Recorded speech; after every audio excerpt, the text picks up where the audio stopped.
Hello everyone, this is zero chemistry और हम लोग यहाँ पर आपका चैप्टर नंबर 1 स्टार्ट कर रहे हैं जो क्लास 10th का है। और यहाँ पर हमने चैप्टर नंबर 1 9th का यहाँ पर कंप्लीट कर लिया था। ठीक है, तो हम लोग क्रैश कोर्स चला रहे हैं आपके लिए कि जिसमें हम जल्दी से जल्दी आपका पूरा सिलेबस कवर कर सकें और इंपॉर्टेंट क्वेश्चन जो हमारे पास आते हैं पेपर में उनको हम यहाँ पर कवर कर सकें। तो सबसे पहले ये वाला चैप्टर का नाम देखते हैं हम, क्या है हमारे पास। रासायनिक अभिक्रियाएं एवं समीकरण नाम है हमारे पास, यानी कि chemical reactions and chemical equations. तो हम बात करें यहाँ पर, जैसे कोई रिएक्शन हो रही है हमारे पास, ए और बी रिएक्ट करके मेरे पास सी एंड डी बना रहे हैं। ठीक है, तो यहाँ पर रिएक्शंस में जो लेफ्ट साइड में आपको चीज़ें देखने को मिल रही है, लेफ्ट हैंड साइड में आपको चीज़ें देखने को मिलती हैं, इनको कहा जाता है रिएक्टेंट। इनको क्या कहा जाता है? रिएक्टेंट कहा जाता है। ये बात आपको याद रखनी है क्योंकि यहाँ पर आपसे पेपर में क्वेश्चन पूछा गया था। फिर यहाँ पर बात करें, जो आपको यहाँ राइट साइड में देखने को मिल रही है चीज़ें, उसको कहा जाता है यहाँ पर प्रोडक्ट। ये हमारे पास प्रोडक्ट होते हैं, उत्पाद होते हैं। ठीक है, लेफ्ट साइड में आपको रिएक्टेंट यानी कि अभिकारक देखने को मिलेंगे। अभिकारक आपस में अभिक्रिया करके यहाँ पर प्रोडक्ट का फॉर्मेशन करते हैं, उत्पाद का निर्माण करते हैं। ये चीज़ आपको यहाँ पर ध्यान में रखनी है और ये आपसे पेपर में पूछा जा सकता है। सिंपल क्वेश्चन बनते हैं पेपर में, आप लोग कर पाएंगे इनको। ठीक है, आगे बढ़ते हैं। यहाँ पर जो केमिकल रिएक्शन होती हैं वो कितने प्रकार की होती हैं। यहाँ पर जो आपके पास रासायनिक अभिक्रिया है कितने प्रकार से हो सकती है, तो हमको पता है। यहाँ पर एक होती है हमारे पास संयोजन अभिक्रिया, यानी कि एडिशन रिएक्शन की बात हो रही है। पहला हो जाएगा यहाँ पर हमारे पास जो पढ़ना है हमें, संयोजन अभिक्रिया यानी कि एडिशन रिएक्शन। दूसरा हमको पढ़ना है यहाँ पर वियोजन अभिक्रिया। वियोजन अभिक्रिया की बात की जाएगी तो यहाँ पर ये जो वियोजन अभिक्रिया है इसको कहा जाता है डिसोसिएशन रिएक्शन। डिसोसिएशन रिएक्शन यहाँ पर कहा जाता है। यहाँ पर थर्ड वन हमको पढ़ना है यहाँ पर डिस्प्लेसमेंट रिएक्शन, विस्थापन अभिक्रिया। और चौथा हमको यहाँ पर देखना है द्विविस्थापन अभिक्रिया, जिसको कि हम कहेंगे यहाँ पर, क्या कहेंगे इसको, डबल डिस्प्लेसमेंट रिएक्शन कहेंगे। और लास्ट वन हमारे पास आने वाला है यहाँ पर उपचयन अपचयन अभिक्रिया, यानी कि रिडॉक्स रिएक्शन। यहाँ पर क्या होगा हमारे पास, रिडॉक्स रिएक्शन हो जाएगा। रिडॉक्स रिएक्शन हमको पढ़ना है। तो ये सब चीज़ें, ये सब रिएक्शंस हमको पढ़नी है, इनके थोड़ा एक एक एग्जांपल देख लेंगे और यहाँ पर हमारा ये कंप्लीट हो जाएगा। तो यहाँ पर बात करें जो रिएक्शन को हम लिखते हैं, तो रिएक्शन को लिखने का तरीका जो होता है हमको, यहाँ पर जैसे हमने लिखा ये, यहाँ पर एक रिएक्शन हो रही है हमारे पास, मैग्नीशियम ऑक्सीजन के साथ रिएक्ट करके यहाँ पर मैग्नीशियम ऑक्साइड बना रहा है। तो यहाँ पर बात करें तो ये, तो यहाँ पर कैसी है, अनबैलेंस रिएक्शन, अनबैलेंस इक्वेशन है। तो ये हमारे पास क्या है, पहली चीज़ तो ये हमने केमिकल इक्वेशन लिखी हुई है। तो इसका केमिकल इक्वेशन यहाँ पर अनबैलेंस है और यहाँ पर बैलेंस करना पड़ेगा उसको। तो आप लोग देख सकते हैं, सब चीज़ें आपको आती ही होंगी। फिर बात करें यहाँ पर रिएक्शन में, एक टाइप की रिएक्शन होती है हमारे पास ऊष्माशोषी अभिक्रिया। ऊष्माशोषी यानी कि एक्सो अ, एंडोथर्मिक, यस, एंडोथर्मिक रिएक्शन। और ऊर्जा ऊष्माशोषी बोलेंगे हम इसको एक्सोथर्मिक रिएक्शन। तो ये भी आपको पता होगा। यहाँ पर अभी उसको आगे देख लेते हैं। ठीक है ना, आगे बढ़ते हैं यहाँ पर। तो आप लोग यहाँ पर केमिकल इक्वेशन तो कर पाएंगे, खुद से कर लेना इनको। ठीक है, तो यहाँ पर अब बात करते हैं इसमें रासायनिक अभिक्रिया का ऑब्जर्वेशन किस किस तरीके से हम कर सकते हैं। ऑब्जर्वेशन करना हमको कि कहीं पर कोई केमिकल रिएक्शन हो रही है तो क्या क्या चीज़ें देख के हम बता सकते हैं कि वहाँ पर केमिकल रिएक्शन हो रही है। तो बात करें यहाँ पर अवस्था में परिवर्तन देखने को मिलता है। ये भी एक इंडिकेट करता है कि कोई केमिकल रिएक्शन हो रही है। यहाँ पर नेक्स्ट चीज़ अब आप देखें, यहाँ पर कलर में चेंज आ जाता है अगर, तो वहाँ पर हमको पता चलता है कि यहाँ पर कोई केमिकल रिएक्शन हो रही होगी। टेम्परेचर में चेंज आता है किसी में रिएक्शन में, तो वहाँ पर पता चलता है केमिकल रिएक्शन हो रही है। या फिर कहीं पर गैस निकल रही है तो वहाँ पर देख के भी पता लगा सकते हैं हम कि यहाँ पर कोई केमिकल रिएक्शन हो रही होगी। ठीक है ना, तो ये सब चीज़ें हम यहाँ पर कर लेंगे और आगे बढ़ते हैं। इसमें थोड़ी सी चीज़ें आपको, केमिकल इक्वेशन पता ही है, आप इक्वेशन के रूप में ही लिखते हैं उसको, तो ये आप लोग खुद से कर लेंगे इसको, इसमें ज़्यादा देखने की चीज़ नहीं है हमारा। अब आते हम यहाँ पर रिएक्शन की ओर आते हैं। तो रिएक्शन की ओर बढ़ते हैं। रिएक्शन कितने टाइप की हो सकती थी हम वो देखने वाले हैं। यहाँ पर सबसे पहले हमको देखना है यहाँ पर संयोजन अभिक्रिया, एडिशन रिएक्शन। एडिशन रिएक्शन की बात यहाँ पर हो रही है। एडिशन रिएक्शन की बात करें तो यहाँ पर क्या होने वाला है, जैसे मेरे पास एक ए और बी, दो क्या है मेरे पास, रिएक्टेंट हैं। तो दो रिएक्टेंट मिलकर, जब दो या दो से अधिक रिएक्टेंट मिलकर कोई एक प्रोडक्ट बनाते हैं, ठीक है ना, तो वहाँ पर क्या होता है, इस तरीके की जो भी रिएक्शन होंगे उनको कहेंगे हम एडिशन रिएक्शन है। तो सिंपल सा एडिशन रिएक्शन। एग्जाम्पल की बात करें, क्या है हमारे पास, कोयले का दहन, यहाँ पर कंबसन ऑफ कोल। कोल को कंबसन अगर हम करते हैं, कोल को जलाते हैं, दहन करते हैं उसका, तो ये जो रिएक्शन होती है उसमें कोल हमारे पास कार्बन होता है, O2 हमारे पास क्या है, ऑक्सीजन। ऑक्सीजन में जब कोयला जलेगा तो यहाँ पर ऑक्सीजन के साथ रिएक्ट होगा और यहाँ पर बन जाएगा हमारे पास CO2। तो ये जो प्रोडक्ट है हमारे पास, दैट इज एडिशन प्रोडक्ट। तो एडिशन प्रोडक्ट यहाँ पर हमको मिलने वाला है। तो आपसे पेपर में एग्जाम में आपसे पूछा जा सकता है कि जो कोयले का दहन है, कंबसन ऑफ कोल है, वो किस टाइप की रिएक्शन होती है। तो आप वहाँ पर आसानी से ये चीज़ बता सकते हैं। फिर बात करते हैं, एक और एग्जांपल ले लेते हैं यहाँ पर, वाटर। वाटर का फॉर्मेशन करना है हमें, किस चीज़ का फॉर्मेशन करना है, यहाँ पर वाटर का फॉर्मेशन करना है। तो यहाँ पर हम क्या लेते हैं, हाइड्रोजन गैस और ऑक्सीजन गैस लेते हैं, वो दोनों आपस में जुड़कर मिलकर यहाँ पर क्या बना लेते हैं, वाटर का मॉलिक्यूल बनाते हैं। और आपको यहाँ से देख के पता चल रहा होगा कि this process is also addition reaction, ये भी एक एडिशन रिएक्शन है। फिर बात करें जैसे यहाँ पर क्या बना हमें, यहाँ पर हमको बनाना है CaO और H2O की रिएक्शन करानी है। बिना बुझा चूना कहते हैं, हमको पता है। ये भी आपसे पेपर में पूछा जाता है कि बिना बुझा चूना क्या होता है, यहाँ पर क्विक लाइम क्या होता है। ठीक है, तो ये आप कर सकते हैं। वाटर के साथ रिएक्शन कराने पर यहाँ पर क्या बन जाएगा हमारे पास, बुझा हुआ चूना बन जाएगा, हमारे पास बुझा हुआ चूना बनने वाला है, CaOH का होल ट्वाइस। तो ये आप कर सकते हैं। तो अब ये चीज़ें आपको पेपर के लिए याद रखनी है, इंपॉर्टेंट चीज़ें आपसे पूछी जाती हैं। अगला क्वेश्चन देखते हैं, ऊष्माक्षेपीय अभिक्रिया। ऊष्माक्षेपीय अभिक्रिया का मतलब होता है exothermic reaction. Exothermic reaction, exothermic reaction क्या होती हैं, एक्सोथर्मिक रिएक्शन जिनमें क्या होता है, जब प्रोडक्ट का फॉर्मेशन हो रहा है तो प्रोडक्ट के फॉर्मेशन के साथ साथ वहाँ पर हीट भी जनरेट होती है, हीट भी निकलती है, ऊष्मा का भी उत्सर्जन होता है। तो ऐसी अभिक्रियाएं, ऐसी रिएक्शन जिनमें प्रोडक्ट के फॉर्मेशन के साथ साथ हीट भी निकले, हीट का उत्सर्जन भी हो, तो ऐसी रिएक्शंस को ऊष्माक्षेपी यानी कि एक्सोथर्मिक रिएक्शन कहा जाता है। जैसे बात करते हैं यहाँ पर प्राकृतिक गैस का दहन, प्राकृतिक यानी नेचुरल गैस। नेचुरल गैस हमको पता है उसमें क्या यहाँ पर रहता है, वहाँ पर आपके पास मीथेन रहता है, मेन कंपोनेंट मीथेन होता है। उसकी रिएक्शन हम क्या कर रहे हैं यहाँ पर ऑक्सीजन के साथ, यानी कि उसका कंबसन कर रहे हैं हम। तो यहाँ पर क्या बनता है, CO2 और H2O यहाँ पर बनता है। तो ये क्या है हमारे पास यहाँ पर एक एडिशन रिएक्शन, क्या है, एडिशन रिएक्शन तो है ही, साथ ही साथ कैसी है, यहाँ पर ऊष्माक्षेपी अभिक्रिया भी है, उसमें यहाँ पर ऊष्मा निकलती है, हीट निकलती है। फिर बात करते हैं श्वसन की, एक रेस्पिरेशन। रेस्पिरेशन सबको पता होगा, रेस्पिरेशन क्या होता है, सिर्फ ब्रीथिंग को ही यहाँ पर रेस्पिरेशन नहीं कहते हैं, ठीक है ना। हम क्या जनरली एज्यूम कर लेते हैं कि जो हम सांस ले रहे हैं, ब्रीथ कर रहे हैं, उसको हम क्या मान लेते हैं, रेस्पिरेशन। बट रेस्पिरेशन क्या प्रोसेस है, रेस्पिरेशन प्रोसेस है जब हमारे पास यहाँ पर क्या होता है, ये ग्लूकोज जो होता है वो यहाँ पर टूटेगा यहाँ पर, और क्या क्या चीज़ें बनेगी, एनर्जी का फॉर्मेशन यहाँ पर होता है जब। तो यहाँ पर बात करते हैं हमारे शरीर में क्या रहता है, ग्लूकोज रहता है C6H12O6। वहाँ पर हम क्या लेते हैं, ब्रीथ करके यहाँ पर ले लेते हैं ऑक्सीजन, ऑक्सीजन रिएक्ट करता है ग्लूकोज के साथ और यहाँ पर CO2 H2O और एनर्जी बनाता है, एनर्जी बनाता है जिसको हम यहाँ पर यूज करते हैं एनर्जी को बाद में, ठीक है, अपने काम करने के लिए। तो ये हमारे पास श्वसन की अभिक्रिया जो होती है, श्वसन की अभिक्रिया यानी कि रेस्पिरेशन की जो रिएक्शन होता है वो भी एक एक्सोथर्मिक रिएक्शन है, ये आपको यहाँ पर ध्यान में रखना है। तो इंपॉर्टेंट लिख लेना इसको, यहाँ पर इंपॉर्टेंट लिख लेना इसको, जो क्या है रेस्पिरेशन की प्रोसेस है वो भी एक एक्सोथर्मिक रिएक्शन होती है।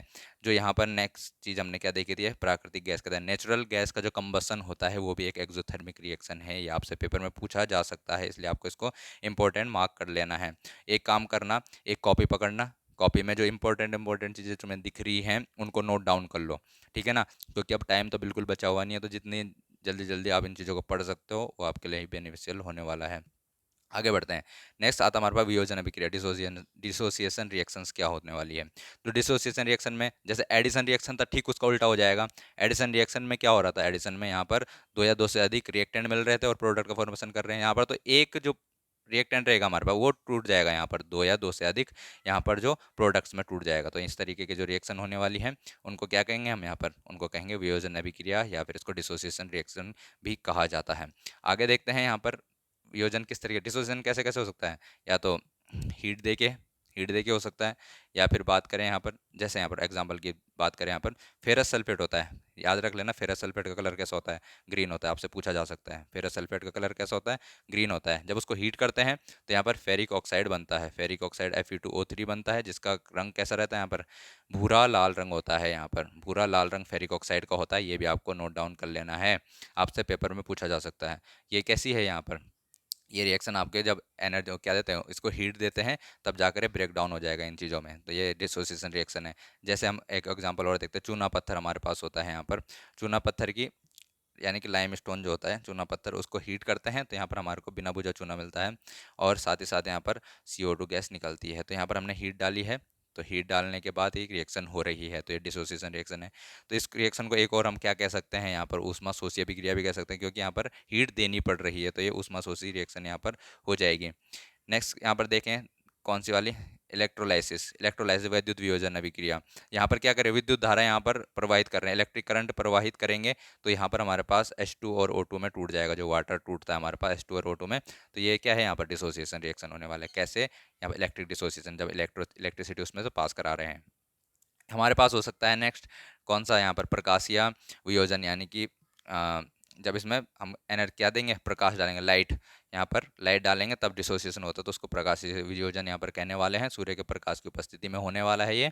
और यहाँ पर जैसे हमारे पास क्या है, AgCl है, AgCl Ag और Cl2 में यहाँ पर टूटेगा, किसकी प्रेजेंस में, यहाँ पर सनलाइट की प्रेजेंस में, तो ये आपके पास हो जाएगा। फिर आपसे यहाँ पर पूछा जा सकता है, इसको यहाँ पर इंपॉर्टेंट कर लेना, सिल्वर क्लोराइड सूर्य के प्रकाश की उपस्थिति में धूसर रंग में बदल जाता है, ग्रे कलर में चेंज हो जाता है, तो आपसे पेपर में पूछा जाता है यहाँ पर कि सिल्वर क्लोराइड क्या होता है, जो सनलाइट की प्रेजेंस में क्या होता है, यहाँ पर ग्रे रंग में चेंज हो जाता है। और इस अभिक्रिया का उपयोग यहाँ पर जो ब्लैक एंड व्हाइट फोटोग्राफी उसमें होता है, श्याम श्वेत फोटोग्राफी का ब्लैक एंड व्हाइट फोटोग्राफी में यहाँ पर प्रयोग किया जाता है। आगे बढ़ते हैं यहाँ पर, ऊष्माशोषी अभिक्रिया वही हमने जो अभी देखा था कि क्या होता है, यहाँ पर अभिकारकों को जो रिएक्टेंट्स होती हैं उनको तोड़ने के लिए एनर्जी चाहिए होती है, वो ऊष्मा के रूप में ले सकता है, प्रकाश या विद्युत ऊर्जा के रूप में ले सकता है। थर्ड टाइप की रिएक्शन पे आ जाते हैं। थर्ड टाइप की रिएक्शन हमारे पास कौन सी होने वाली है, तो विस्थापन अभिक्रिया। विस्थापन अभिक्रिया में क्या होगा, विस्थापन अभिक्रिया को क्या कहेंगे हम, डिस्प्लेसमेंट रिएक्शन कहेंगे। डिस्प्लेसमेंट रिएक्शन क्या होती है, जिसमें क्या होगा हमारे पास, जैसे इसको देखो, Fe है हमारे पास, फिर हमारे पास CuSO4 है, और FeSO4 बन गया और Cu निकल गया। तो यहाँ पर देखो जो आयरन है हमारे पास Fe है, Fe ज़्यादा रिएक्टिव है, अधिक क्रियाशील है, ज़्यादा रिएक्टिव है कॉपर के कंपैरिजन में। तो Fe क्या कर देता है, डिस्प्लेस कर देता है किसको, कॉपर को। तो कॉपर को डिस्प्लेस करके SO4 के साथ जुड़ जाएगा और यहाँ पर कॉपर अलग हो जाएगा। तो इस तरीके के जो रिएक्शन आपको देखने को मिलेंगी, इन रिएक्शंस को कहा जाएगा यहाँ पर डिस्प्लेसमेंट रिएक्शन, विस्थापन अभिक्रिया। कर लेंगे इसको, एग्जाम्पल भी याद रख लेना, ठीक है ना, आपसे एग्जाम में पूछा जा सकता है। फिर यहाँ पर बात करें जैसे जिंक था, जिंक यहाँ पर कॉपर सल्फेट में से कॉपर को डिस्प्लेस कर देता है और जिंक कॉपर सल्फेट की जगह यहाँ पर जिंक ले लेता है, यहाँ पर जिंक ZnSO4 बन जाएगा, ठीक है, और कॉपर या अलग निकल जाएगा। तो इस तरीके से आप इसको कह सकते हैं कि ये एक डिस्प्लेसमेंट रिएक्शन है, ठीक है, कर लेंगे इसको, आसानी से हो जाएगा ये। अगला देखते हैं यहाँ पर क्या आता है, फिर विस्थापन अभिक्रिया यानी कि डबल डिस्प्लेसमेंट रिएक्शन। तो डबल डिस्प्लेसमेंट रिएक्शन भी आपसे एग्जाम में पूछी गई थी। इस अभिक्रिया में क्या होता है, उत्पादों का निर्माण होता है, प्रोडक्ट का फॉर्मेशन होता है। कैसे होता है, दो यौगिकों के बीच आयन के आदान प्रदान से। इसको एग्जाम्पल के फॉर्म में देख लेते हैं। जैसे हमारे पास क्या है, Na2SO2 है, Na2SO2 है हमारे पास, और यहाँ पर क्या है, BaCl2 है। तो यहाँ पर क्या हो जाएगा, Na यहाँ पर किसके साथ, Cl के साथ चला जाएगा और BaSO2 के साथ आ जाएगा। जैसे आपको देखने को मिल रहा होगा, Na कहाँ चला गया, Cl के साथ चला गया, और Ba आ गया हमारे पास SO2 के साथ, BaSO4 बन गया। तो इस तरीके के रिएक्शन जिसमें क्या होगा, दो आयनों का यहाँ पर क्या हो जाएगा, आदान प्रदान यहाँ पर होगा।